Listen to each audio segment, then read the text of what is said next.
আপনাদের সকলকে প্রথমেই আন্তরিকভাবে ধন্যবাদ জানাই। শর্ট নোটিশে আপনারা সবাই এখানে উপস্থিত হয়েছেন।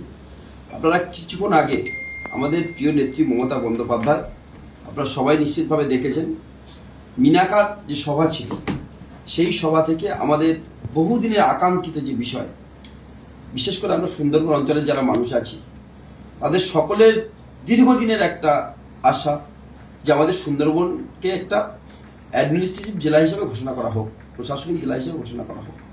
আপনারা জানেন এর আগে গত 2024 সালে নরেন্দ্র মোদী ভোট প্রচার করতে এসে কাকদ্বীপের বুকে বলেছিলেন যে আমরা সুন্দরবনকে পৃথক জেলা ঘোষণা করব এবং পৃথকভাবে অর্থ বরাদ্দ করব। বিজেপি প্রতিশ্রুতি দেয় কিন্তু সেই প্রতিশ্রুতি কোনোদিন রাখে না। আজকের 2 বছর শেষ হলো, সেই প্রতিশ্রুতির বাস্তবায়ন আমরা দেখতে পাইনি। প্রিয় নেত্রী মমতা বন্দ্যোপাধ্যায় যা যা বলেছে বাস্তবে সেটা রূপান্তর করে তিনি দেখিয়েছেন।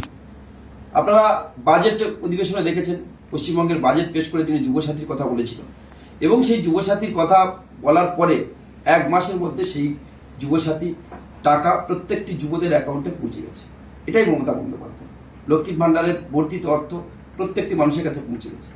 আমরা আশাবাদী তিনি আজকে যে ঘোষণাটা করলেন, তিনি 10টা প্রতিজ্ঞা নিয়েছেন। আপনারা জানেন যে তৃণমূল কংগ্রেসের যে ইশতেহার প্রকাশ হয়েছে সেখানে 10টা প্রতিজ্ঞার কথা বলা হয়েছে। তার মধ্যে একটা প্রতিজ্ঞা রয়েছে যে আমাদের যে সমস্ত জেলাগুলি রয়েছে বড় জেলা, সেই জেলাগুলিকে ভেঙে নতুন করে কিছু অ্যাডমিনিস্ট্রেটিভ জেলা তিনি ঘোষণা করবেন।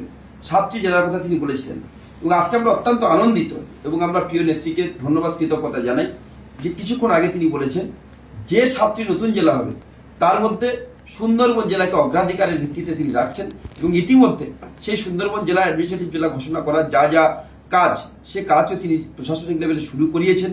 যেহেতু এমসিসি চলছে,